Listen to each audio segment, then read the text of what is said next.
જય હિન્દ મિત્રો. ઘણા લોકોને થતું હશે કે હમણાંથી સેવાકીય વિડીયો નથી આવી રહ્યા.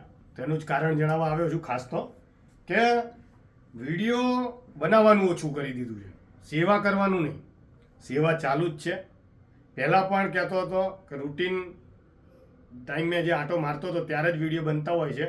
બાકી આખા દિવસ દરમિયાન જે પણ સેવાકીય પ્રવૃત્તિ થાય બધાને વિડીયો નથી બનાવતા. પણ એ જ રીતે હવે વિડીયો બનાવવાનું ઓછું કરી દીધું છે. બીજી વાત, જે જગ્યાઓથી સેવાકીય પ્રવૃત્તિ માટે જતા હતા એ જગ્યાઓથી પણ સ્થળાંતર કરી લીધું છે લોકોએ, જે વર્ષોથી ત્યાં રહેતા હતા.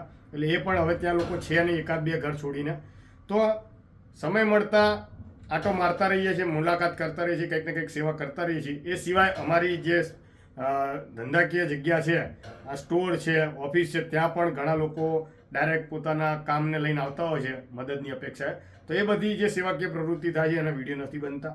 અહીંયાથી કોઈને કપડાં આપવામાં આવે કે પછી અહીંયાથી કોઈને મદદ કરવામાં તેના વિડીયો નથી બનતા. ખાસ કે રૂટીન જે હતું એ હવે શક્ય નથી, કારણ કે જે જગ્યાઓ હતી ત્યાંથી લોકોએ સ્થળાંતર કરી લીધું છે. અને અમુક એક બે જગ્યા અમે અમારી રીતે કામ બંધ કર્યું છે, કારણ કે કોઈ સારું પરિવર્તન ના આવે તો આપણે ભલું છે કે એ સમયે બીજી જગ્યાએ ફાળવીએ કે જ્યાં યોગ્ય પરિણામ મળે. તો એવી જ રીતે એક વાત લઈને આવ્યો છું કે ભાઈ આજે આપ જોઈ રહ્યા છો ઠંડીની સિઝન આવી ગઈ છે. દર વખતે આપણે બ્લેન્કેટનું આપતા હોય છે. આ વખતે જેકેટ આપવાના છે. ગઈ વખતે પણ આ રીતના જેકેટ આપ્યા હતા. જે કોઈ પણ અમારા સ્ટોરે આવશે, જરૂરિયાતમંદ આવશે, જરૂરી વ્યક્તિ આવશે, કોઈ નાની મોટી કામ ધંધો નોકરી કરનાર વ્યક્તિ હશે, એ બધા માટે આ વસ્તુ અમારા તરફથી ફ્રીમાં આપવામાં આવશે.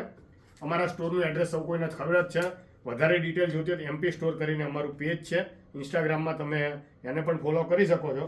તો જે કોઈ પણ જરૂરિયાતમંદ હોય એમના માટે આ તદ્દન ફ્રી આપવામાં આવશે. અને અમારા આજુબાજુના વિસ્તારમાં પણ જરૂરિયાતમંદ લોકોને અમે રૂબરૂ હાથો હાથ જઈને આપીશું. ધન્યવાદ. જય હિન્દ.